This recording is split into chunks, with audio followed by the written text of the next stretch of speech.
बूढ़ी काकी। बुढ़ापा बहुधा बचपन का पुनरागमन हुआ करता है। बूढ़ी काकी में जिह्वास्वाद के सिवा और कोई चेष्टा शेष न थी और न अपने कष्टों की ओर आकर्षित करने का, रोने के अतिरिक्त कोई दूसरा सहारा ही। समस्त इंद्रियां, नेत्र, हाथ और पैर जवाब दे चुके थे। पृथ्वी पर पड़ी रहती और घर वाले कोई बात उनकी इच्छा के प्रतिकूल करते। भोजन का समय टल जाता या उसका परिणाम पूर्ण होता अथवा बाजार से कोई वस्तु आती और न मिलती तो ये रोने लगती थीं।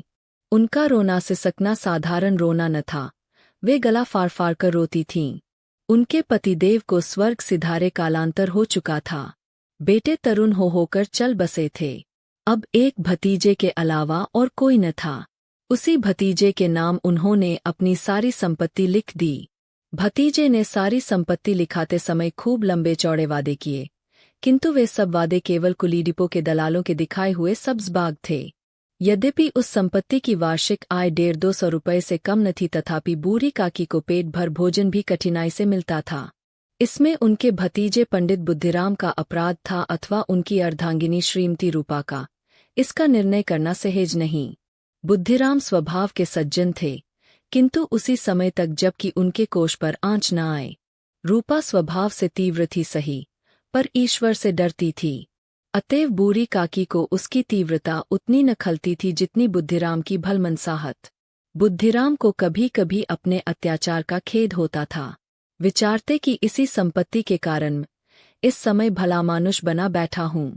यदि भौतिक आश्वासन और सूखी सहानुभूति से स्थिति में सुधार हो सकता हो, उन्हें कदाचित कोई आपत्ति न होती, परंतु विशेष व्यय का भय उनकी सुचेष्टा को दबाए रखता था। यहाँ तक कि यदि द्वार पर कोई भला आदमी बैठा होता और बूढ़ी काकी उस समय अपना राग अलापने लगती तो वह आग हो जाते और घर में आकर उन्हें जोर से डांटते। लड़कों को बुढ़ों से स्वाभाविक विद्वेष होता ही है, और फिर जब माता पिता का यह रंग देखते तो वे बूढ़ी काकी को और सताया करते। कोई चुटकी काटकर भागता, कोई इन पर पानी की कुल्ली कर देता। काकी चीख मारकर रोती, परंतु यह बात प्रसिद्ध थी कि वह केवल खाने के लिए रोती है। अतएव उनके संताप और आर्तनाद पर कोई ध्यान नहीं देता था। हाँ, काकी क्रोधातुर होकर बच्चों को गालियां देने लगती तो रूपा घटनास्थल पर आ पहुंचती। इस भय से काकी अपनी जिह्वा कृपान का कदाचित ही प्रयोग करती थीं। यद्यपि उपद्रव शांति का यह उपाय रोने से कहीं अधिक उपयुक्त था। संपूर्ण परिवार में यदि काकी से किसी को अनुराग था, तो वह बुद्धिराम की छोटी लड़की लाडली थी। लाडली अपने दोनों भाइयों के भय से अपने हिस्से की मिठाई चबैना बूढ़ी काकी के पास बैठकर खाया करती थी। यही उसका रक्षागार था, और यद्यपि काकी की शरण उनकी लोलुपता के कारण बहुत महंगी पड़ती थी, तथापि भाइयों के अन्याय से सुरक्षा कहीं सुलभ थी तो बस यहीं। इसी स्वार्थानुकूलता ने उन दोनों में सहानुभूति का आरोपण कर दिया था। रात का समय था। बुद्धिराम के द्वार पर शहनाई बज रही थी और गांव के बच्चों का झुंड विस्मयपूर्ण नेत्रों से गाने का रसास्वादन कर रहा था। चारपाइयों पर मेहमान विश्राम करते हुए नाइयों से मुक्कियां लगवा रहे थे। समीप खड़ा भाट विरुदावली सुना रहा था और कुछ भावज्ञ मेहमानों की वाह वाह पर ऐसा खुश हो रहा था मानो इस वाह वाह का यथार्थ में वही अधिकारी है। दो एक अंग्रेजी पढ़े हुए नवयुवक इन व्यवहारों से उदासीन थे। वे इस गवार मंडली में बोलना अथवा सम्मिलित होना अपनी प्रतिष्ठा के प्रतिकूल समझते थे। आज बुद्धिराम के बड़े लड़के मुखराम का तिलक आया है। यह उसी का उत्सव है। घर के भीतर स्त्रियां गा रही थीं और रूपा मेहमानों के लिए भोजन में व्यस्त थी। भट्टियों पर कड़ाह चल रहे थे। एक में पूड़ियाँ चौड़ियाँ निकल रही थीं, दूसरे में अन्य पकवान बनते थे। एक बड़े हंडे में मसालेदार तरकारी पक रही थी। घी और मसाले की क्षुधावर्धक सुगंधी चारों ओर फैली हुई थी।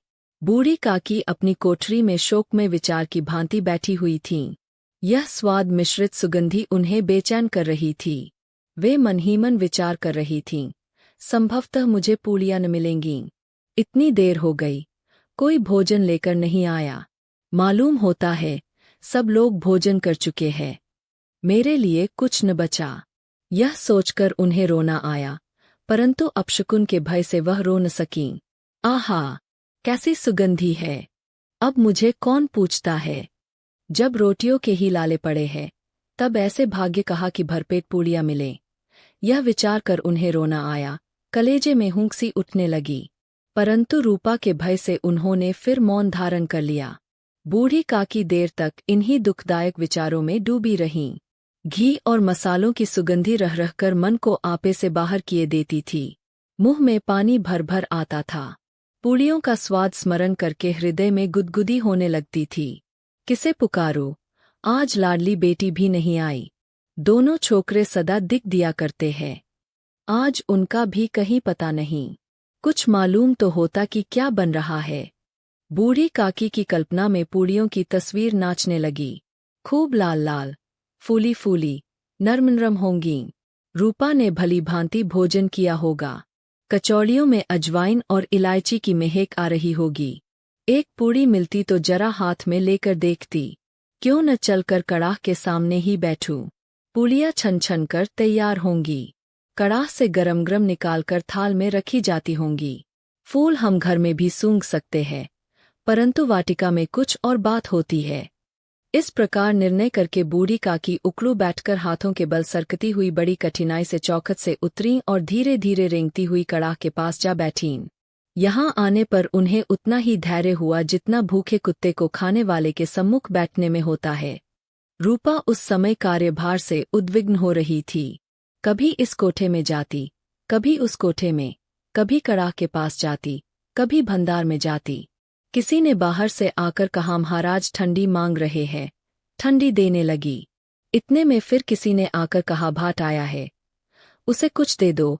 भाट के लिए सीधा निकाल रही थी कि एक तीसरे आदमी ने आकर पूछा भी भोजन तैयार होने में कितना विलंब है। जरा ढोल मजीरा उतार दो। बेचारी अकेली स्त्री दौड़ते दौड़ते व्याकुल हो रही थी, झुंझलाती थी, कुर्ती थी, परंतु क्रोध प्रकट करने का अवसर न पाती थी। भय होता कहीं पड़ोसिने यह न कहने लगे कि इतने में उबल पड़ी। प्यास से स्वयं कंठ सूख रहा था। गर्मी के मारे फूंकी जाती थी, परंतु इतना अवकाश न था कि जरा पानी पी ले अथवा पंखा लेकर झले। यह भी खटका था कि जरा आँख हटी और चीजों की लूट मची। इस अवस्था में उसने बूढ़ी काकी को कड़ाह के पास बैठी देखा तो जल गई। क्रोध न रुक सका। इसका भी ध्यान न रहा कि पड़ोसिने बैठी हुई है। मन में क्या कहेंगी, पुरुषों में लोग सुनेंगे तो क्या कहेंगे। जिस प्रकार मेंढक केंचुए पर झपटता है, उसी प्रकार वह बूढ़ी काकी पर झपटी और उन्हें दोनों हाथों से झटक कर बोली, ऐसे पेट में आग लगे, पेट है या भा। कोठरी में बैठते हुए क्या दम घुटता था।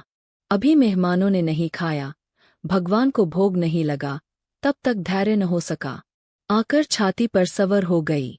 जल जाए ऐसी जीभ। दिन भर खाती न होती तो जाने किसकी हांडी में मुंह डालती। गांव देखेगा तो कहेगा कि बुढ़िया भरपेट खाने को नहीं पाती, तभी तो इस तरह मुंह बाय फिरती है। डायन न मरे न मांचा छोड़े, नाम बेचने पर लगी है। नाक कटवा कर दम लेगी, इतनी ठूसती है, न जाने कहाँ भस्म हो जाता है। भला चाहती हो तो जाकर कोठरी में बैठो, जब घर के लोग खाने लगेंगे तब तुम्हें भी मिलेगा। तुम कोई देवी नहीं हो कि चाहे किसी के मुंह में पानी न जाए, परंतु तुम्हारी पूजा पहले ही हो जाए, परंतु तुम्हारी पूजा पहले ही हो जाए। बूढ़ी काकी ने सिर उठाया, न रोई न बोली, चुपचाप रेंगती हुई अपनी कोठरी में चली गईं। आवाज ऐसी कठोर थी कि हृदय और मस्तिष्क की संपूर्ण शक्तियाँ, संपूर्ण विचार और संपूर्ण भार उसी ओर आकर्षित हो गए थे। नदी में जब कगार का कोई वृहद खंड कटकर गिरता है, तो आसपास का जल समूह चारों ओर से उसी स्थान को पूरा करने के लिए दौड़ता है। 3. भोजन तैयार हो गया है। आंगन में पत्तलें पड़ गईं। मेहमान खाने लगे। स्त्रियों ने जेवनार गीत गाना आरंभ कर दिया। मेहमानों के नाई और सेवकगण भी उसी मंडली के साथ, किंतु कुछ हटकर भोजन करने बैठे थे, परंतु सभ्यतानुसार जब तक सबके सब खा न चुके कोई उठ नहीं सकता था। दो एक मेहमान जो कुछ पढ़े लिखे थे, सेवकों के दीर्घाहार पर झुंझला रहे थे। वे इस बंधन को व्यर्थ और बेकार की बात समझते थे। बूढ़ी काकी अपनी कोठरी में जाकर पश्चाताप कर रही थी कि मैं कहाँ से खा आ गई। उन्हें रूपा पर क्रोध नहीं था, अपनी जल्दबाजी पर दुख था। सच ही तो है, जब तक मेहमान लोग भोजन न कर चुकेंगे, घर वाले कैसे खाएंगे। मुझसे इतनी देर भी न रहा गया। सबके सामने पानी उतर गया। अब जब तक कोई बुलाने नहीं आएगा, न जाऊंगी। मन ही मन इस प्रकार का विचार कर वह बुलाने की प्रतीक्षा करने लगीं। परंतु घी की रुचिकर सुवास बड़ी धैर्य परीक्षक प्रतीत हो रही थी। उन्हें एक एक पल एक एक युग के समान मालूम होता था। अब पत्तल बिछ गई होगी, अब मेहमान आ गए होंगे, लोग हाथ पैर धो रहे हैं, नाई पानी दे रहा है, मालूम होता है लोग खाने बैठ गए, जेवनार गाया जा रहा है। यह विचार कर वह मन को बहलाने के लिए लेट गईं। धीरे धीरे एक गीत गुनगुनाने लगीं। उन्हें मालूम हुआ कि मुझे गाते देर हो गई। क्या इतनी देर तक लोग भोजन कर ही रहे होंगे? किसी की आवाज सुनाई नहीं देती। अवश्य ही लोग खा पी कर चले गए। मुझे कोई बुलाने नहीं आया है। रूपा चिढ़ गई है, क्या जाने न बुलाए। सोचती हो कि आप ही आवेंगी, वह कोई मेहमान तो नहीं जो उन्हें बुलाऊं। बूढ़ी काकी चलने को तैयार हुईं। यह विश्वास कि 1 मिनट में पूड़ियाँ और मसालेदार तरकारियाँ सामने आएंगी, उनकी स्वादेंद्रियों को गुदगुदाने लगा। उन्होंने मन में तरह के मंसूबे बांधे। पहले तरकारी से पूड़ियाँ खाऊंगी, फिर दही और शक्कर से, कचौरियाँ रायते के साथ मज़ेदार मालूम होंगी। चाहे कोई बुरा माने चाहे भला, मैं तो मांग मांग कर खाऊंगी। यही न लोग कहेंगे कि इन्हें विचार नहीं। कहा करें, इतने दिन के बाद पूड़ियाँ मिल रही है तो मुँह झूठा करके थोड़े ही उठ जाऊंगी। वह उकड़ू बैठकर सरकते हुए आंगन में आईं। परंतु हाय दुर्भाग्य! अभिलाषा ने अपने पुराने स्वभाव के अनुसार समय की मिथ्या कल्पना की थी। मेहमान मंडली अभी बैठी हुई थी। कोई खाकर उंगलियां चाटता था, कोई तिरछे नेत्रों से देखता था कि और लोग अभी खा रहे हैं या नहीं। कोई इस चिंता में था कि पत्तल पर पूड़ियाँ छूटी जाती है, किसी तरह इन्हें भीतर रख लेता। कोई दही खाकर चटकारता था, परंतु दूसरा दोना मांगते संकोच करता था कि इतने में बूढ़ी काकी रेंगती हुई उनके बीच में आ पहुंची। कई आदमी चौंककर उठ खड़े हुए, पुकारने लगे, अरे यह बुढ़िया कौन है? यहाँ कहाँ से आ गई? देखो, किसी को छून दे। पंडित बुद्धिराम काकी को देखते ही क्रोध से तिलमिला गए। पूड़ियों का थाल लिए खड़े थे। थाल को जमीन पर पटक दिया और जिस प्रकार निर्दयी महाजन अपने किसी बेईमान और भगोड़े कर्जदार को देखते ही उसका टेंटुआ पकड़ लेता है, उसी तरह लपक कर उन्होंने काकी के दोनों हाथ पकड़े और घसीटते हुए लाकर उन्हें अंधेरी कोठरी में धम से पटक दिया। आशारूपी वटिका लू के एक झोंके में विनष्ट हो गई। मेहमानों ने भोजन किया, घरवालों ने भोजन किया, बाजे वाले, धोबी, चमार भी भोजन कर चुके, परंतु बूढ़ी काकी को किसी ने न पूछा। बुद्धिराम और रूपा दोनों ही बूढ़ी काकी को उनकी निर्लज्जता के लिए दंड देने का निश्चय कर चुके थे। उनके बुढ़ापे पर, दीनता पर, हतज्ञान पर किसी को करुणा न आई थी। अकेली लाडली उनके लिए कुह रही थी। लाडली को काकी से अत्यंत प्रेम था। बेचारी भोली लड़की थी। बाल विनोद और चंचलता की उसमें गंध तक न थी। दोनों बार जब उसके माता पिता ने काकी को निर्दयता से घसीटा तो लाडली का हृदय न ठकर रह गया। वह झुंझला रही थी कि हम लोग काकी को क्यों बहुत सी पूड़ियाँ नहीं देते? क्या मेहमान सबकी सब खा जाएंगे? और यदि काकी ने मेहमानों से पहले खा लिया तो क्या बिगड़ जाएगा? वह काकी के पास जाकर उन्हें धैर्य देना चाहती थी, परंतु माता के भय से न जाती थी। उसने अपने हिस्से की पूड़ियाँ बिल्कुल न खाई थीं, अपनी गुड़िया की पिटारी में बंद कर रखी थीं। उन पूड़ियों को काकी के पास ले जाना चाहती थी। उसका हृदय अधीर हो रहा था। बूढ़ी काकी मेरी बात सुनते ही उठ बैठेंगी, पूड़ियाँ देखकर कैसी प्रसन्न होंगी, मुझे खूब प्यार करेंगी। 4 रात को 11 बज गए थे। रूपा आंगन में पड़ी सो रही थी। लाडली की आंखों में नींद न आती थी। काकी को पूड़ियाँ खिलाने की खुशी उसे सोने न देती थी। उसने गुड़ियों की पिटारी सामने रखी थी। जब विश्वास हो गया कि अम्मा सो रही है, तो वह चुपके से उठी और विचारने लगी, कैसे चलूं? चारों ओर अंधेरा था। केवल चूल्हों में आग चमक रही थी और चूल्हों के पास एक कुत्ता लेटा हुआ था। लाडली की दृष्टि सामने वाले नीम पर गई। उसे मालूम हुआ कि उस पर हनुमान जी बैठे हुए हैं। उनकी पूंछ, उनकी गदा, वह स्पष्ट दिखलाई दे रही है। मारे भय के उसने आंखें बंद कर लीं। इतने में कुत्ता उठ बैठा। लाडली को हार्स हुआ। कई सोए हुए मनुष्यों के बदले एक भागता हुआ कुत्ता उसके लिए अधिक धैर्य का कारण हुआ। उसने पिटारी उठाई और बूढ़ी काकी की कोठरी की ओर चली। बूढ़ी काकी को केवल इतना स्मरण था कि किसी ने मेरे हाथ पकड़कर घसीटे। फिर ऐसा मालूम हुआ कि जैसे कोई पहाड़ पर उड़ाए लिए जाता है। उनके पैर बार बार पत्थरों से टकराए, तब किसी ने उन्हें पहाड़ पर से पटका। वे मूर्छित हो गईं। जब वे सचेत हुईं तो किसी की जरा भी आहट न मिलती थी। समझी कि सब लोग खा पीकर सो गए और उनके साथ मेरी तकदीर भी सो गई। रात कैसे कटेगी? राम, क्या खाऊं? पेट में अग्नि धधक रही है। हाँ, किसी ने मेरी सुधीन ली। क्या मेरा पेट काटने से धन जुड़ जाएगा? इन लोगों को इतनी भी दया नहीं आती कि न जाने बुढ़िया कब मर जाए। उसका जी क्यों दुखावे? मैं पेट की रोटियां ही खाती हूं कि और कुछ। इस पर यह हाल। मैं अंधी अपाहिज ठहरी, न कुछ सुनूं न बूझूं। यदि आंगन में चली गई तो क्या बुद्धिराम से इतना कहतिन बनता था कि काकी अभी लोग खाना खा रहे हैं, फिर आना। मुझे घसीटा, पटका। उन्हीं पूड़ियों के लिए रूपा ने सबके सामने गालियां दीं। उन्हीं पूड़ियों के लिए इतनी दुर्गति करने पर भी उनका पत्थर का कलेजा न पसीजा। सबको खिलाया, मेरी बात तक न पूछी। जब तब हीन दी, तब अब क्या देंगे? यह विचार कर काकी निराशा में संतोष के साथ लेट गई।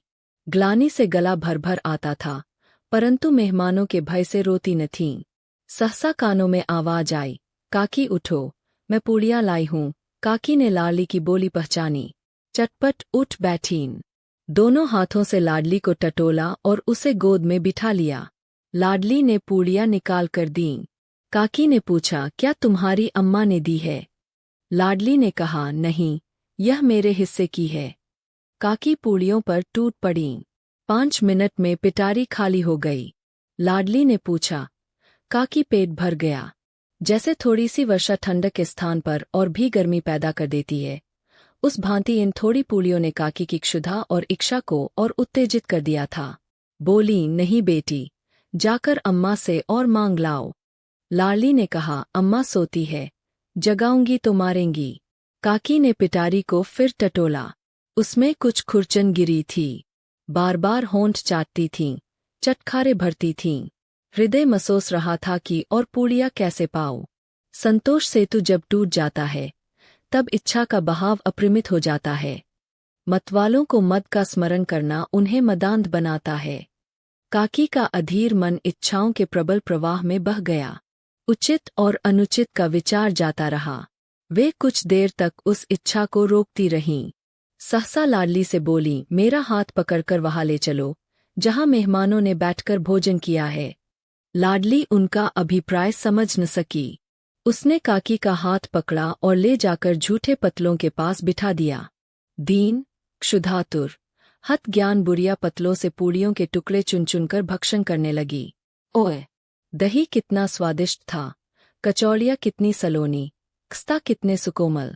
काकी बुद्धिहीन होते हुए भी इतना जानती थी कि मैं वह काम कर रही हूँ जो मुझे कदापि न करना चाहिए। मैं दूसरों की झूठी पत्तल चाट रही हूँ। परंतु बुढ़ापा तृष्णा रोग का अंतिम समय है, जब संपूर्ण इच्छाएं एक ही केंद्र पर आ लगती है। बूढ़ी काकी में यह केंद्र उनकी स्वादेंद्रिय थी। ठीक उसी समय रूपा की आंख खुली। उसे मालूम हुआ कि लाडली मेरे पास नहीं है। वह चौंकी, चारपाई के इधर उधर ताकने लगी कि कहीं नीचे तो नहीं गिर पड़ी। उसे वहां पाकर वह उठी तो क्या देखती है कि लाडली जूठे पतलों के पास चुपचाप खड़ी है और बूढ़ी काकी पतलों पर से पूड़ियों के टुकड़े उठा उठाकर खा रही है। रूपा का हृदय सन्न हो गया। किसी गाय की गर्दन पर छुरी चलते देखकर जो अवस्था उसकी होती, वही उस समय हुई। एक ब्राह्मणी दूसरों की झूठी पत्तल टटोले, इससे अधिक शोकमय दृश्य असंभव था।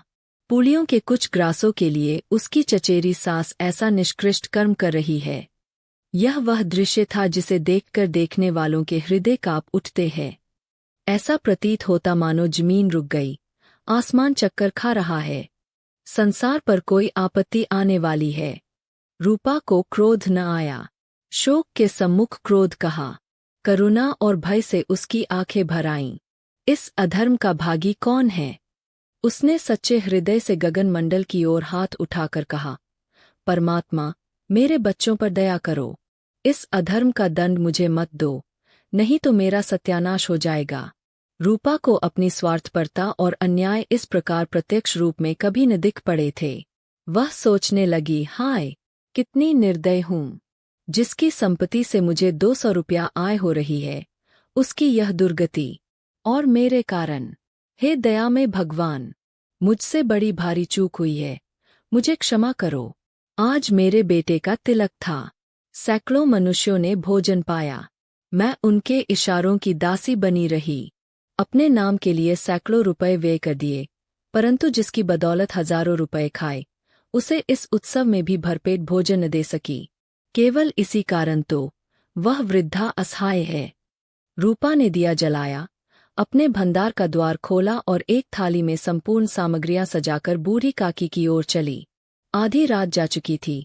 आकाश पर तारों के थाल सजे हुए थे और उन पर बैठे हुए देवगण स्वर्गीय पदार्थ सजा रहे थे, परंतु उसमें किसी को वह परमानंद प्राप्त न हो सकता था जो बूढ़ी काकी को अपने सम्मुख थाल देखकर प्राप्त हुआ। रूपा ने कंठारुद्ध स्वर में कहा, काकी उठो, भोजन कर लो। मुझसे आज बड़ी भूल हुई, उसका बुरा न मानना। परमात्मा से प्रार्थना कर दो कि वह मेरा अपराध क्षमा कर दें। भोले भोले बच्चों की भांति जो मिठाइयाँ पाकर मार और तिरस्कार सब भूल जाता है, बूढ़ी काकी वैसे ही सब भुलाकर बैठी हुई खाना खा रही थी। उनके एक एक रोए से सच्ची सदिच्छाएं निकल रही थीं और रूपा बैठी स्वर्गीय दृश्य का आनंद लेने में निमग्न थी।